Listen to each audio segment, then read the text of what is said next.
A grand iron gate, a symbol of a life she thought was hers, becomes a sole unyielding barrier. A woman pregnant with the heir to a dynasty is cast out into the chilling rain. Her key card disabled her husband's phone silent. They called her a commoner, a mistake, a stain on their pristine family name. But as she stands there shivering and betrayed, they have no idea who they've truly insulted. They don't know about the quiet, unassuming man she calls Dad. And they have no idea that the convoy of silent black cars now approaching on the horizon isn't just bringing help, it's bringing ruin. The drizzle began as a fine, apologetic mist clinging to Laurel's eyelashes and dampening the shoulders of her cream-colored cashmere coat. It was a soft, gentle rain, the kind that might have been romantic under different circumstances. But standing before the towering wrought-iron gates of the York estate, with a deactivated keycard in her gloved hand, it felt like a cold, creeping omen. The York mansion wasn't a house. It was a declaration, a sprawling limestone monument to old money set back on acres of manicured lawn in the heart of Greenwich, Connecticut. Laurel had called this place home for 2 years, ever since her whirlwind romance and marriage to Solomon York. Yet she had never quite felt like she belonged. She moved through its cavernous, art-filled halls, like a guest always careful not to disturb the century-old silence or displease her formidable mother-in-law Beatrice. Tonight was supposed to be different. Solomon had called her that morning, his voice rushed but warm. "Just a small family dinner, darling. Mum is making a special announcement. Wear the blue dress."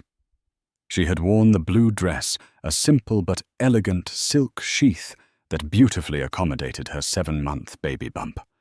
Her hand rested protectively over the gentle swell. This child, their son, was meant to be. The bridge between her world and Solomon's, the heir that would finally cement her place in the York dynasty. She'd even stopped at a small independent bookstore on her way picking up a leather-bound first edition of The Wind in the Willows to start the baby's library. The gift, wrapped in simple brown paper and twine, sat on the passenger seat of her modest sedan. But the gates wouldn't open. She pressed the intercom button again. The speaker crackled to life with an impatient sigh. "York Residence Security. How can I help you?" It was Frank, the head of the security detail, a man whose permanent expression was a grimace of disapproval. "Frank, it's Laurel. Laurel York. My card isn't working. Could you please open the gate?" A pause, longer than was necessary. "Mrs. York is not expecting any unscheduled visitors this evening." Laurel's brow furrowed in confusion. "Frank, it's me." "Laurel. Solomon is expecting me for dinner. My orders are clear, ma'am. The property is on lockdown for a private event. No one gets in without prior clearance from Mrs. Beatrice York herself." The use of his mother's full name instead of the usual Mrs. York was a subtle but sharp jab. It was a deliberate distancing. A cold knot of anxiety began to tighten in her stomach. There must be some mistake. "Can you just call up to the house? Ask Solomon to come down." "Mr. York is unavailable," Frank said, his voice flat and final. The mist was thickening into a steady, cold rain now. Laurel pulled her coat tighter, the chill seeping into her bones. This was more than a mistake. This was a message.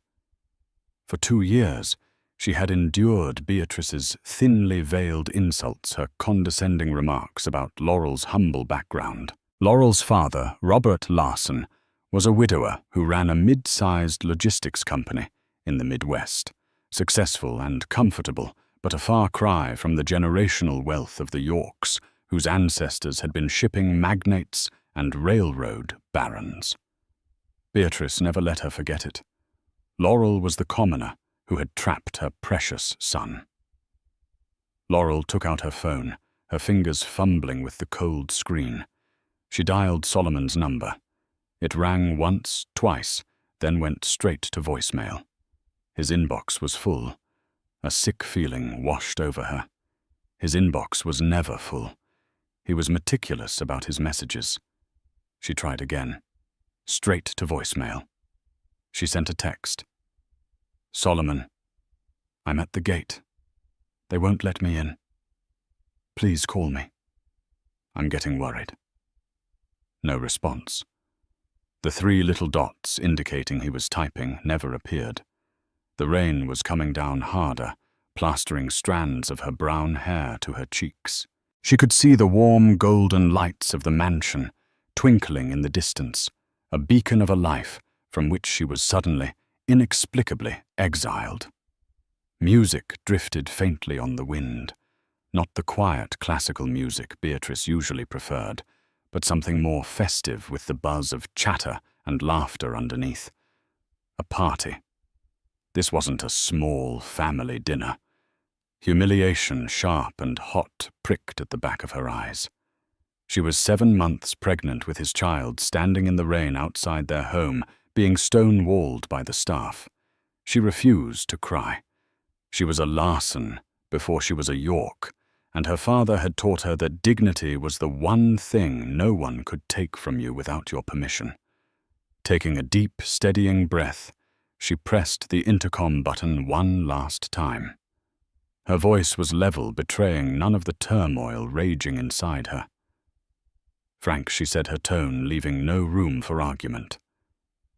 My husband is in that house. I am pregnant with his son. There is a storm rolling in. You are going to open this gate, or I will call the police and report that I am being held against my will from entering my own residence. The choice is yours. There was another long silence. Laurel could almost hear him weighing the inconvenience of a police report against the wrath of Beatrice York. Beatrice, it seemed, won out. My orders stand, ma'am, he said, the false sympathy in his voice more insulting than his previous bluntness. I'm sorry, but there's nothing I can do. The speaker clicked off, severing the connection.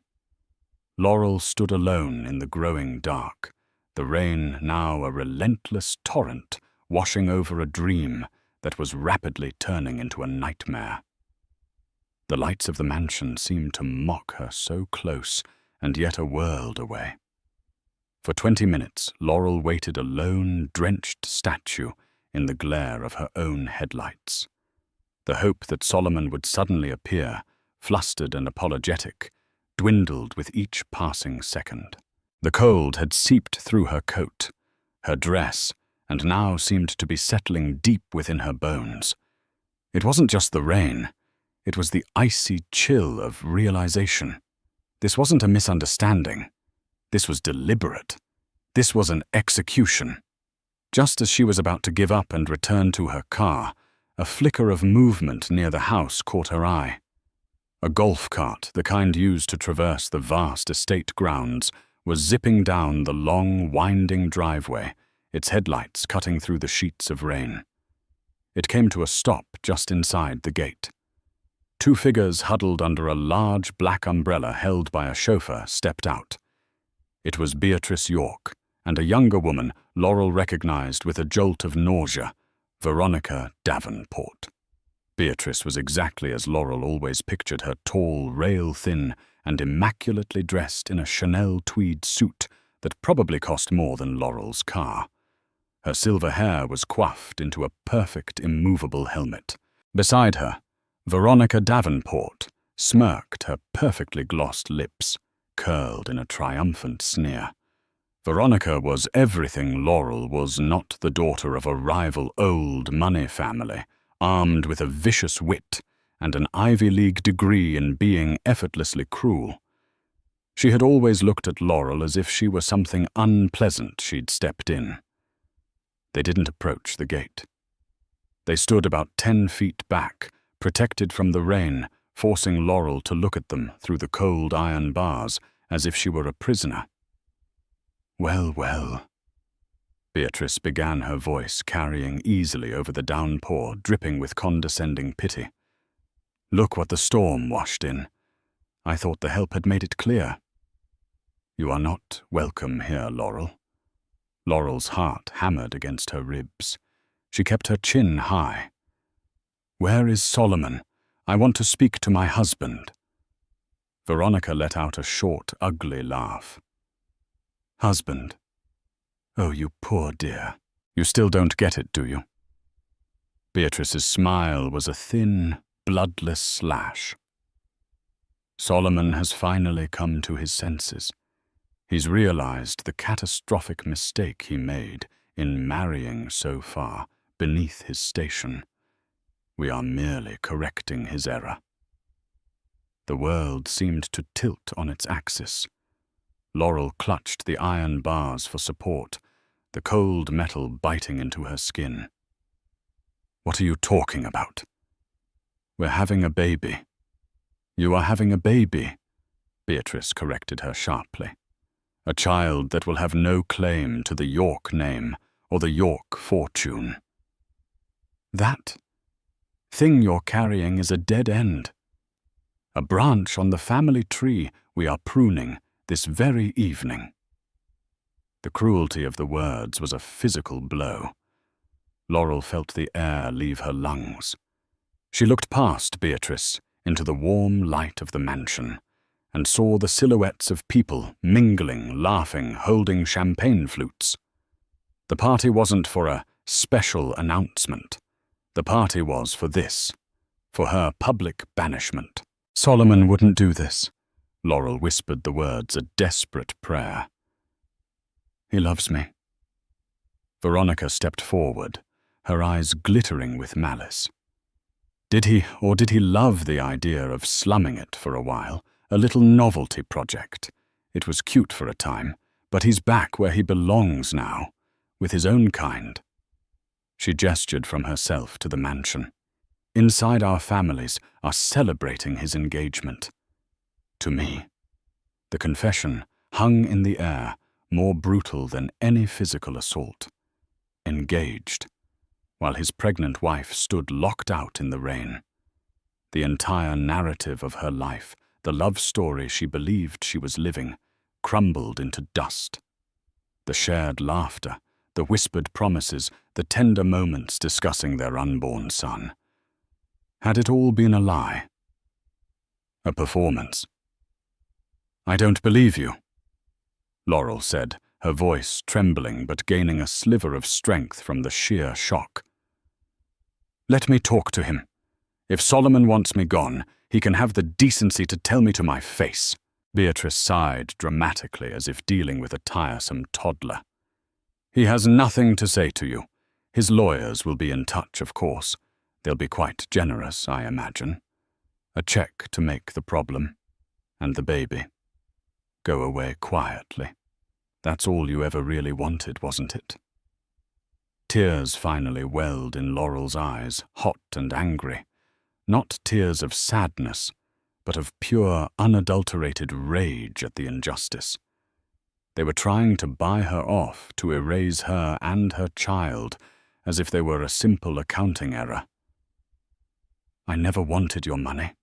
She spat the words, tasting like poison. "I loved him. Love is a luxury for people with no assets, dear," Beatrice said coolly. "Now if you'll excuse us, you're creating a rather dreary scene. Frank," she called over her shoulder, "if she doesn't leave in 5 minutes, have her car towed and call the police for trespassing." With a final dismissive glance, Beatrice and Veronica turned and walked back to the golf cart. The chauffeur held the umbrella over them as they went, leaving Laurel standing alone, exposed to the relentless freezing rain. The iron bars felt like a pull, not keeping her out, but trapping her in this moment of perfect soul-crushing humiliation. Her body trembled uncontrollably, a mixture of cold shock and a grief so profound it felt like a physical tearing within her chest. The dream was dead, and as she looked at the indifferent golden glow of the mansion, she knew she was utterly, terrifyingly alone. The world had narrowed to the sound of the rain drumming on the roof of her car and the frantic, useless beat of her own heart. Laurel sat drenched in the driver's seat, the simple, paper-wrapped book on the passenger side, a brutal testament to her naivety, a library for a son who would be denied his father's name, a home from which she had just been violently ejected. The first wave of shock gave way to a tsunami of pain. Every memory with Solomon was now tainted, replaying in her mind as a cruel pantomime. Had his laughter been forced? Were his kisses a lie? The careful construction of her life had been demolished in a matter of minutes by the woman who now wore the engagement ring that should have been a prelude to their shared future. She felt a desperate, primal urge to do something, to smash her car through the gates, to scream until her lungs gave out. But what would that accomplish? It would only confirm Beatrice's narrative that she was an unhinged, common girl, unworthy of the York name. And beneath the rage and the pain, a deeper, colder fear took root. She was alone, pregnant, and about to be embroiled in a legal battle against a family with limitless resources and no morality. They would crush her. Her gaze fell to her purse, and a memory surfaced. It was from a few months after her wedding. She and her father, Robert, were having their monthly lunch at a simple diner he favored back in Ohio. He was a quiet, unassuming man who had raised her alone after her mother passed away. He ran Larson Logistics, a company she understood to be moderately successful, allowing them a comfortable but unpretentious life. He had always seemed wary of the Yorks' ostentatious wealth. Laurel, he had said, stirring his coffee. I don't trust people who need to show you how rich they are. Power is quiet. Wealth is silent. He'd slipped a simple, elegant business card into her hand. It had only a name, Arthur Thompson, and a phone number. This is my executive assistant. If you are ever, and I mean ever, in a situation where you feel unsafe, or you need help and you can't reach me, you call this number. Day or night. Don't hesitate. She had tucked it into a side pocket of her wallet, touched by his fatherly concern, but certain she would never need it. Solomon was her protector now. How laughably wrong she had been. With trembling fingers, she retrieved the card. It felt like a lifeline in an ocean of despair. What could her father's assistant do? Arrange a hotel for the night? Find her a lawyer? It seemed so small in the face of the York Empire, but it was all she had. She dialed the number. It was answered on the first ring. Thompson. The voice was calm, professional, and utterly unruffled. Hello. Mr. Thompson. Laurel's voice cracked. My name is Laurel York. Well, Laurel Larson. You don't know me, but my father, Robert Larson, gave me this number. Of course, Ms. Larson. I know exactly who you are. Your father has instructed me that any call from you is the highest priority. How can I be of service?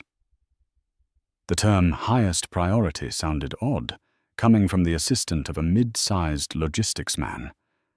But Laurel was too distraught to question it. Tears began to stream down her face again, hot and fast. The whole humiliating story came pouring out. The locked gate, the deactivated card, Beatrice and Veronica, the engagement, the threats. She told him everything, her voice thick with sobs. Throughout her rambling, panicked account, Mr. Thompson was silent. He didn't interrupt. He just listened. When she finally finished choking on a sob, there was a brief pause, "I understand," he said, his voice still impossibly calm, a rock of stability in her swirling chaos. "First, are you in a safe location?" "I'm in my car outside the gates," she managed to say. "Do not move from that location. Do you understand? Stay exactly where you are." What are you going to do?" "I am going to make a call to your father. He is currently on a flight over the Pacific, but this warrants waking him. After that, I will dispatch a team to your location. Help is on the way. Ms. Larson." "A team? What kind of team?" "A tow truck. A single lawyer." "How long will it take?" she asked, her mind numb. "I don't know where to go. You will not need to go anywhere. We will handle everything. The lead car should be with you in approximately 15 minutes. Just stay in your vehicle, lock the doors, and wait for our arrival." The line went dead. Laurel stared at her phone, bewildered. The lead car. Dispatch a team. The language was more suited to a military operation than a domestic dispute. Her father ran a logistics company that moved cargo containers and managed supply chains. She pictured one of his company's semi-trucks rumbling up the pristine Greenwich Road and almost laughed through her tears. But she did as she was told. She locked the doors, turned the heat up, and waited. The minutes crawled by, each one an eternity of shame and fear. The party inside the mansion raged on its distant sounds, a constant reminder of her betrayal. She was just a girl from Ohio, cast aside by a family of titans. What could her father, a good man who ran a decent business, possibly do to change that? She leaned her head against the cold glass of the window, closed her eyes, and prayed for a miracle, having no idea that one was already thundering down the highway toward her. The first sign was a subtle shift in the rhythm of the night, a low, resonant hum that vibrated through the asphalt, felt more than heard. It was a sound entirely alien to the quiet, tree-lined roads of the York's exclusive neighborhood, a sound of immense, controlled power. Laurel sat up, wiping the condensation from her window. Down the road a pair of headlights appeared, then another and another. They weren't the scattered random lights of evening traffic. These were perfectly spaced, moving in unison, a silent, menacing procession. As they drew closer, she saw they were cars. Not just any cars. They were a fleet of identical, gleaming black Rolls-Royce Phantoms, their windows tinted to an impenetrable darkness. They moved with a gravitas that made them seem less like vehicles and more like armored beasts. There were 5 of them in total, a convoy of silent, black-clad judgment. They didn't slow down as they approached the York estate. They swept up the road and came to a synchronized, perfect halt boxing in Laurel's modest sedan, forming a protective cordon around her.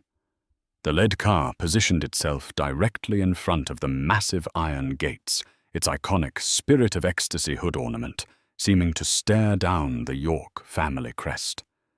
The sudden imposing arrival did not go unnoticed. Inside the security booth, Laurel could see Frank scrambling, speaking frantically into his radio. Lights flashed on along the perimeter wall. The York security team, used to dealing with lost tourists, or the occasional paparazzo, was clearly unprepared for a display of such organized intimidation. Inside the mansion, the music abruptly stopped. Faces began to appear in the windows, silhouetted against the light drawn by the disturbance. The passenger door of the lead Phantom opened. A man in a dark, impeccably tailored suit stepped out into the rain. He held a large black umbrella. Laurel recognized his voice instantly. It was Arthur Thompson. He was older than she'd pictured, with graying temples and an air of quiet, lethal competence. He walked not to the gate, not to the security booth, but directly to Laurel's car. He tapped gently on the window. She hesitated for a moment before unlocking the door. He opened it for her, shielding her from the rain with the vast umbrella. "Miss Larson," he said, his voice as calm as it had been on the phone. "Are you all right?" She could only nod her throat, too tight to speak. He gestured toward the open door of the Rolls-Royce. "Please, we'll get you out of the cold." As Laurel slid into the impossibly soft leather interior of the car, the scent of wealth, real wealth, not the loud perfumed kind the Yorks flaunted, filled her senses. It was the subtle aroma of aged wood, fine leather, and quiet power.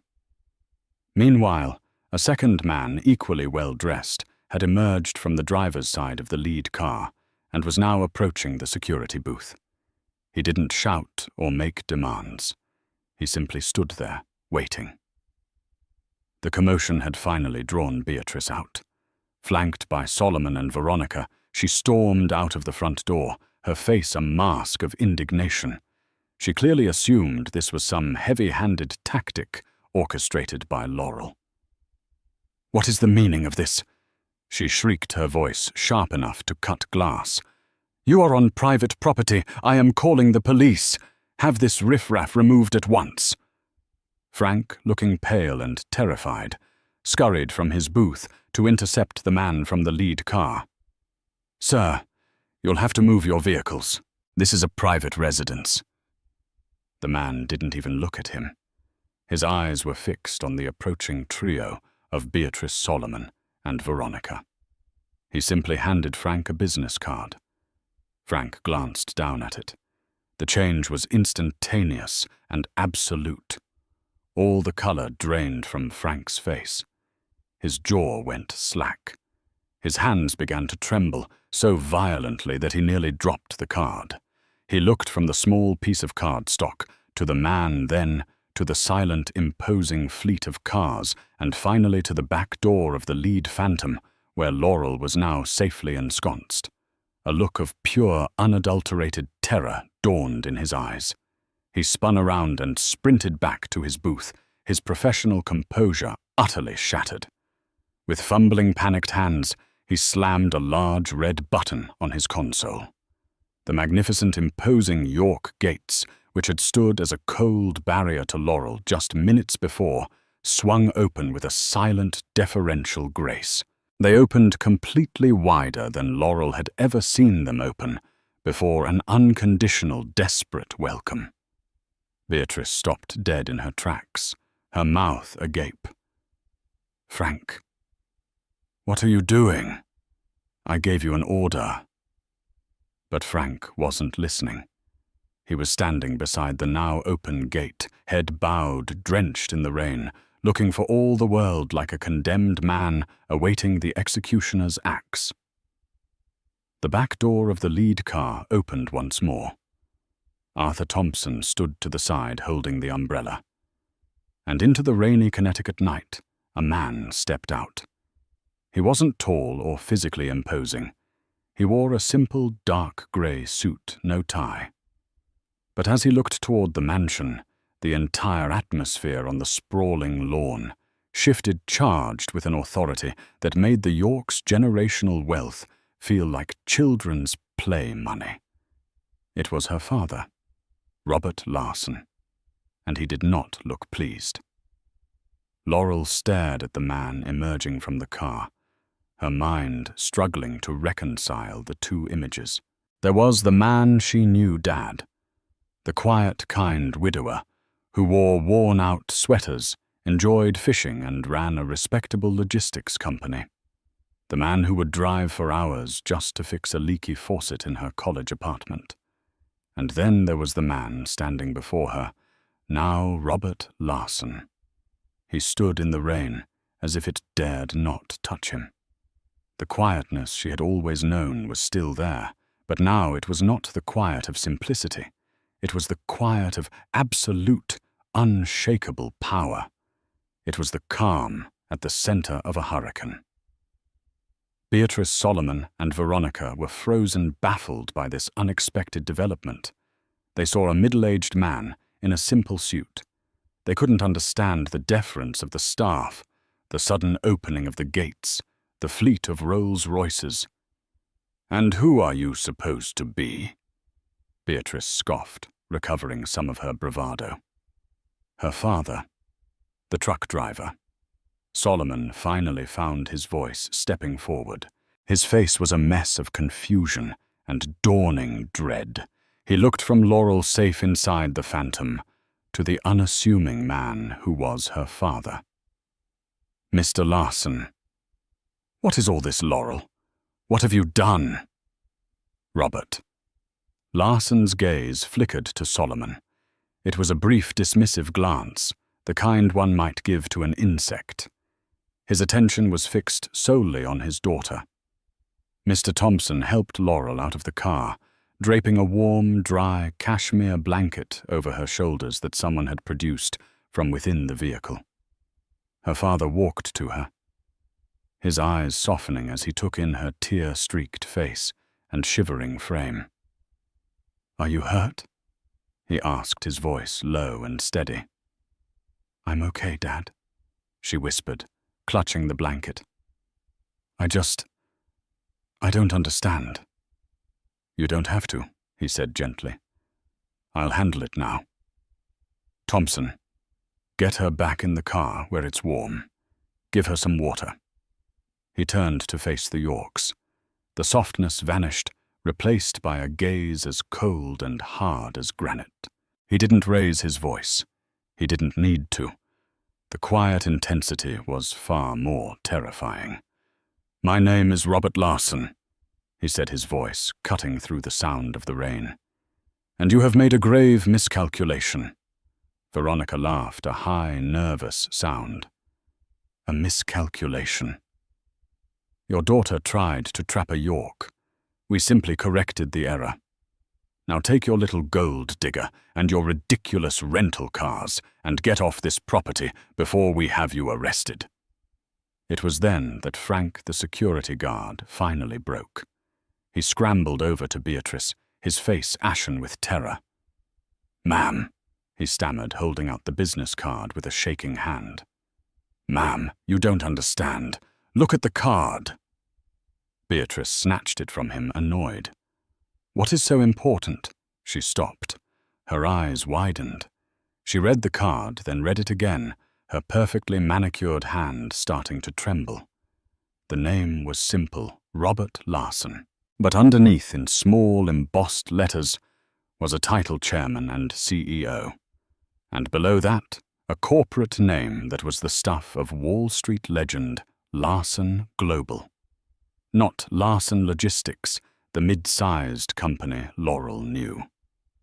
Larson Global, the largest and most powerful private logistics and capital investment firm in the world. A silent, multi-billion-dollar empire that owned ports, shipping lanes, airlines, and vast swaths of commercial real estate. A company so powerful it moved markets with a single press release. Robert Larson wasn't just a successful businessman. He was a kingmaker, a titan of industry, whose reclusive nature made him all the more mythical. A man who appeared on the cover of Forbes and The Economist, not because he sought publicity, but because his actions shifted the global economy. The color drained from Beatrice's face. The card fluttered from her fingers and landed in a puddle. She stared at Robert Larson, not as her daughter-in-law's folksy father, but as the man who held the fate of entire industries in his hands. Solomon, seeing his mother's reaction, stumbled forward and picked up the wet card. He read it, and a low, guttural sound of pure horror escaped his lips. His legs seemed to give way, and he staggered back a step. He looked at Laurel, the woman he had discarded, the mother of his unborn child, and finally saw her not as the simple girl from Ohio, but as the sole heiress to an empire that could buy and sell his own family 100 times over without noticing the expense. "No," Solomon whispered, shaking his head in disbelief. "It's not possible." Robert Larson, gave a humorless smile. Oh, it's quite possible. And you are about to learn in the most personal and permanent way imaginable what happens when you threaten what is mine. The rain continued to fall, washing away the York's arrogant smirks, leaving only the stark, cold terror of a reckoning that had just begun. The heavy, humid air crackled with a tension that was almost palpable. The world seemed to have shrunk to this single, miserable patch of manicured lawn, a stage set for a tragedy where the players had only just realized they were not the heroes. The Yorks, flanked by Veronica, stood like statues of brittle porcelain, poised to shatter at the slightest touch. Solomon's face was a canvas of disbelief, his mind clearly unable to process the chasm between the folksy father-in-law he'd condescended to and the titan of industry standing before him. Beatrice, however, was beginning to understand. The terror in her eyes was mingled with a flicker of horrified recognition, the look of a predator who has just realized it has cornered an animal far more dangerous than itself. Robert Larson took a deliberate step forward, the movement calm and measured, yet it made the trio flinch as if he'd lunged. The rain ran in rivulets off his simple suit, but he seemed entirely impervious to the cold. I have a guiding philosophy in my life, and in my business. He began, his voice not loud, but carrying with a chilling resonance that cut through the storm. It's a simple one, I believe, in letting people show you exactly who they are. In my world, you don't judge a person by the name they inherit or the suit they wear. You judge them by the choices they make when they believe no one with real power is watching. For 2 years I have been watching you. His gaze settled on Solomon, cold and penetrating. When my daughter told me she had fallen in love with you, I conducted my own due diligence. Not just on your finances, which were, to be frank, an absolute shambles, but on your character. I saw a young man propped up by a legacy he didn't build, suffocated by a mother's ambition, and possessing a profound weakness at his core.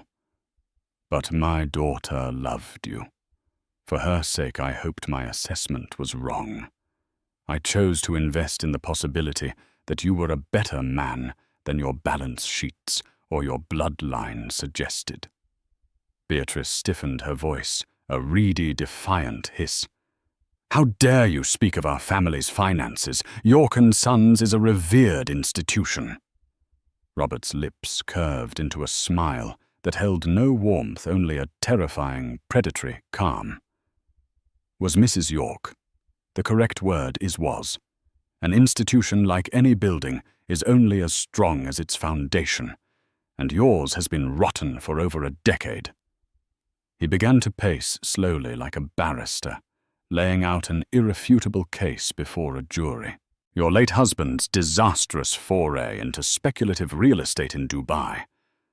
After the 2008 crash, your own insistence on maintaining 3 international residences on company credit Solomon's series of ill-advised vanity projects in the art world. It all added up. You were bleeding money. 2 years ago, on the eve of your son's engagement to my daughter, your primary lender was preparing to foreclose. You were weeks, perhaps days, from a catastrophic public bankruptcy. You were on the verge of losing everything. Solomon shook his head, a desperate, stuttering denial forming on his lips. No, that's not true.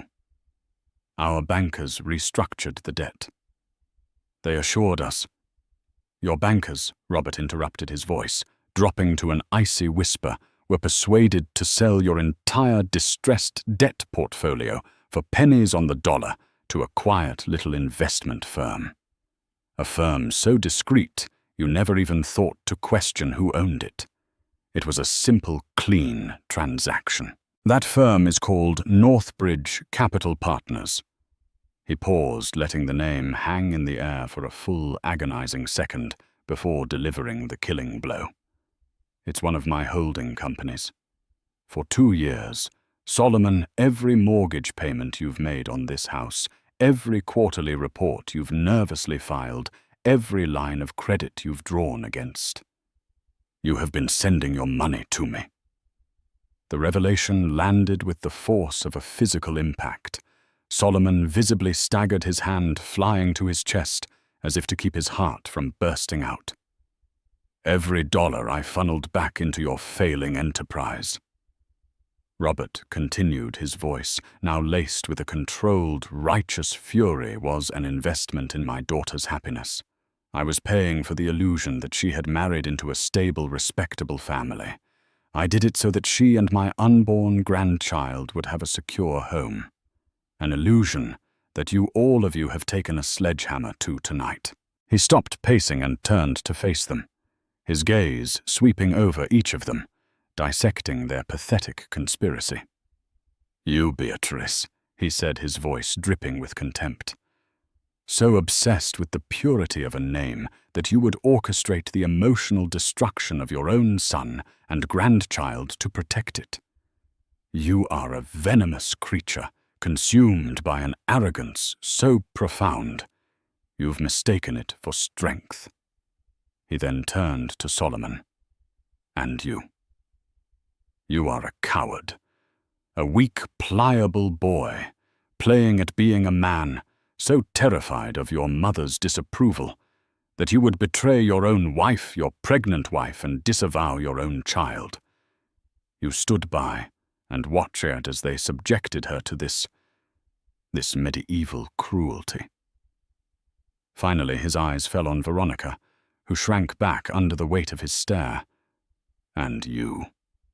You are simply a scavenger circling what you perceived to be a wounded dynasty, hoping to pick the carcass clean. You are irrelevant." He took a step closer, the full force of his rage now simmering just beneath the surface. "You didn't just lock my daughter out of a house. You tried to invalidate her existence. You put her and her child, my grandchild, at risk in this storm. You declared war on my bloodline. You have made an error in judgment so catastrophic it will be your legacy." Mr. Thompson materialized at his side, handing him a tablet. The screen cast a pale, grim light on Robert's face. "Consider this your final lesson in business," Robert said, his eyes scanning the screen. "It's about consequences. As the sole holder of your debt, I am legally entitled to call in your notes at any time. As of 37 minutes ago, I did precisely that. The default was, of course, instantaneous. As of 20 minutes ago, I initiated the leveraged asset clause in our agreement. My legal team, who are far more ruthless and competent than any lawyer you could ever afford, filed the necessary paperwork electronically. York & Sons, along with all its assets and holdings, has been acquired." He looked up, his eyes finding Solomon's. "And as for your personal finances, you were foolish enough to leverage everything against the loans. This mansion," he said, gesturing around him the fleet of European cars in your 6-car garage, your mother's collection of gaudy jewels, every piece of art you pretend to appreciate as of this moment. It is all the property of Northbridge Capital. It all belongs to me." A strangled, inhuman sound escaped Beatrice's throat. "You can't." "I can," Robert stated, his voice flat and absolute.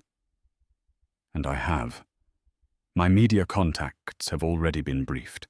The morning news cycle won't report a hostile takeover. It will report the spectacular financial collapse of the York family due to decades of gross mismanagement. The name you fought so viciously to protect will be a synonym for failure and disgrace by sunrise." It was then that Solomon finally broke. The carefully constructed facade of the York heir shattered, and he ran forward, slipping in the wet grass, his face a grotesque mask of terror and desperation. "Wait. Please, Mr. Larson. Please, it was a mistake, a terrible mistake," he sobbed, his voice cracking. It was my mother. And Veronica. They pressured me. They poisoned my mind. Laurel! He screamed, his eyes wild, as he looked toward the car. Laurel, darling, I love you. I've always loved you. I was a fool, an idiot. Please don't let him do this to us. Tell him to stop. Laurel, watching from the warmth of the car, simply stared at him. There was no anger, no hatred, no pity. There was nothing. He was a stranger, and his pathetic groveling was nothing more than the meaningless noise of a dying animal. Robert Larson watched Solomon's humiliating display with utter revulsion. He paused with his hand on the car door and looked back at the broken man one last time. Love, he said the word, an insult on his tongue. You have no concept of the meaning of that word. You threw away the only thing of genuine value you ever had in your life for the approval of a bitter old woman and a fleeting social victory. My staff will be here at 8 o'clock tomorrow morning to begin a full inventory. You will be allowed to leave with your personal effects under supervision. He then added his voice, dropping to a final deadly whisper. You will not attempt to contact my daughter again. You will not ask about your son. A restraining order is being filed as we speak. You are a ghost to us now. Remember that. With that, he opened the door and slid into the car beside Laurel. Mr. Thompson followed, closing the door with a quiet, decisive thud that echoed like a gavel signaling the end of the York dynasty. The interior of the Rolls-Royce was a sanctuary of profound silence. The thick armored glass muted the storm to a whisper, transforming the torrential downpour into a serene, painterly wash of water against the windows. The world outside, a chaotic symphony of rain, flashing lights and shattered lives, was rendered a silent film. As the convoy executed a flawless synchronized turn, the mansion's lights began to recede, and Laurel allowed herself one last look. Through the rear window she saw them, 3 figures frozen under the harsh, unforgiving glare of the estate's security lighting. They were no longer the titans she had feared, but were diminished, pathetic figures stripped of their power and left standing in the mud. Beatrice's perfect composure had crumbled, leaving the skeletal framework of a bitter, defeated old woman. Veronica, the smug victor, just moments before now, looked like a startled animal caught in the headlights, her cruel beauty warped by disbelief and panic. And Solomon, he was on his knees, not literally, but his entire posture screamed of a man whose spine had been turned to dust. He was looking after the convoy, his face a mask of agony and pathetic, belated remorse. The great iron gates, the instrument of her humiliation, now seemed to cage them in their own gilded ruin. A part of her, a raw, wounded part, wanted to feel a surge of triumph. But there was none. There was only a vast, hollow emptiness where her love for him used to be, and a deep, aching pity for the man he had revealed himself to be. She turned away from the window, severing the final thread to her old life. That world, and the woman she had been within it, no longer existed. She looked across the impossibly spacious cabin at her father. He wasn't looking out the window. His gaze was fixed entirely on her, his eyes filled with a pain that mirrored her own. For a long moment, the only sound was the almost imperceptible hum of the engine as they glided onto the highway, leaving Greenwich and its ghosts behind. The silence was finally broken by Laurel, her voice barely a whisper. All those years, all those little things. She trailed off, her mind racing, recontextualizing her entire life. The business trips she'd thought were to Omaha or Cleveland were probably to Geneva and Hong Kong. The quiet, serious men who occasionally visited their simple home for dinner weren't regional managers. They were likely board members, lawyers, figures of immense influence. The simple folksy wisdom he'd always offered her wasn't just fatherly advice. It was the distilled philosophy of a man who moved the world. "You're the Robert Larson," she finally said the words, feeling heavy and unreal. "The one from the covers of the Wall Street Journal and The Economist. Larson Global." He nodded a simple, sad affirmation. "I am." Why, the question was small, but it held the weight of a lifetime of deception, however well-intentioned. "I thought you ran a freight company. I thought we were just comfortable. Why would you hide all of this from me?" He reached across the plush leather seat, his hand covering hers. It was the same hand that had taught her to ride a bike, the same hand that had wiped away her tears after her first heartbreak. It was strong, warm, and real. "Your mother and I," he began, his voice thick with memory. "We built this from nothing. We started with one truck and an idea. But as it grew, we saw what this kind of wealth could do. It's a weight, Laurel. A poison if you're not careful. It changes how the world sees you, and worse, how you see the world. It surrounds you with people who smile at your face, but are only looking at your wallet." He paused, his gaze distant. "We wanted you to have a genuine life. A real one. We wanted you to know the pride of a job well done, the value of a dollar earned. We wanted you to have friends who liked you for your laugh, not your last name. Above all, we wanted you to find a partner who would love Laurel Larson, the funny, brilliant, kind-hearted girl from Ohio, and not the heiress to an empire." His grip on her hand tightened, his voice cracking with a raw, paternal grief. "That's where I failed you. I failed you, and I am so sorry. I saw the weakness in Solomon.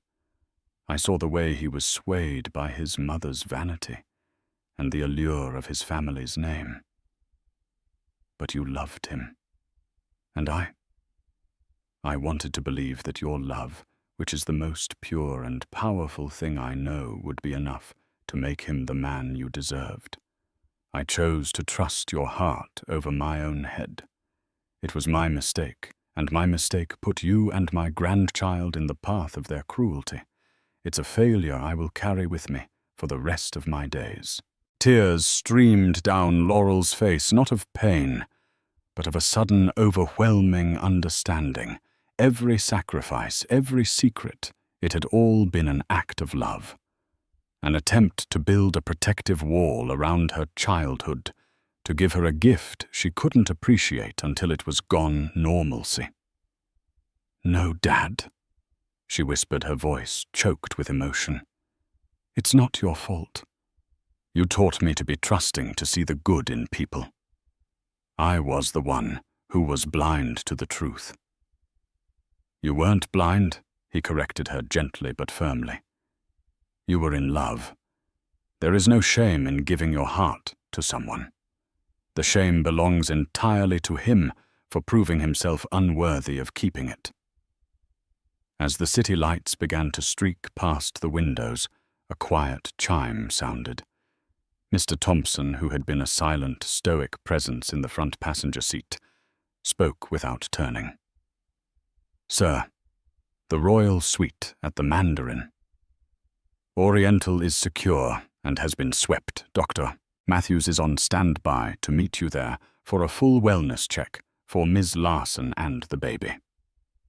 The words "royal suite secure" swept belonged to a language she didn't yet speak. It was the lexicon of power of a life where logistics were handled by teams of silent professionals, and safety was a paramount managed commodity. It was dizzying.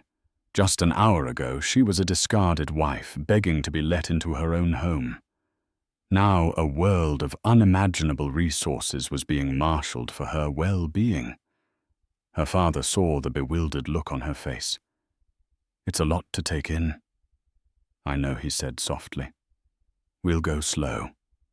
But from this moment forward, you will never have to worry about your safety or your security again. Tomorrow we'll contact the best divorce attorneys in the country. We will dissolve this marriage so completely it will be as if it never existed, and your son," he said, his hand moving from hers to rest gently on her stomach, "will bear the Larson name. He will be my grandson, and the world will know him as such." The Yorks wanted to erase him. Instead, they have guaranteed him a legacy beyond their wildest dreams.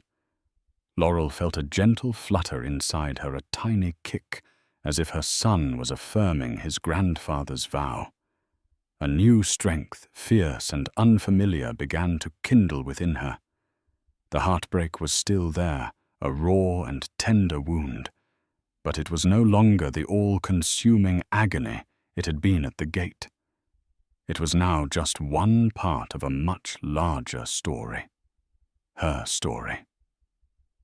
She leaned her head against her father's shoulder, the exhaustion of the night finally settling in. She was no longer drifting in the storm. She was in the eye of the hurricane, protected and safe. The life she had known was over, but as she watched the lights of a new city blur into a brilliant, hopeful future, she knew with absolute certainty that her real life was just beginning. In the end, it wasn't about the money or the power. It was about a promise, the promise of a father to protect his child, and the promise of a new life for a woman who was shown the ugliest side of human nature. The York Empire crumbled to dust, a footnote in bankruptcy court filings, their name forever associated with disgrace. Laurel, on the other hand, emerged from the storm not as a victim, but as a survivor. She gave birth to a healthy baby boy, naming him Leo Larson, and together with her father, she learned to navigate the world she was born into, but never knew. She discovered a strength within herself she never imagined, proving that true wealth isn't measured in mansions or stock portfolios, but in dignity, integrity, and the unbreakable love of family. Thank you for watching. What did you think of the Yorks' instant karma? Let us know in the comments below. If you enjoyed this story of justice and vindication, please hit that like button. Share it with someone who loves a good comeback story, and be sure to subscribe to the channel for more dramatic tales you won't want to miss. We'll see you next time.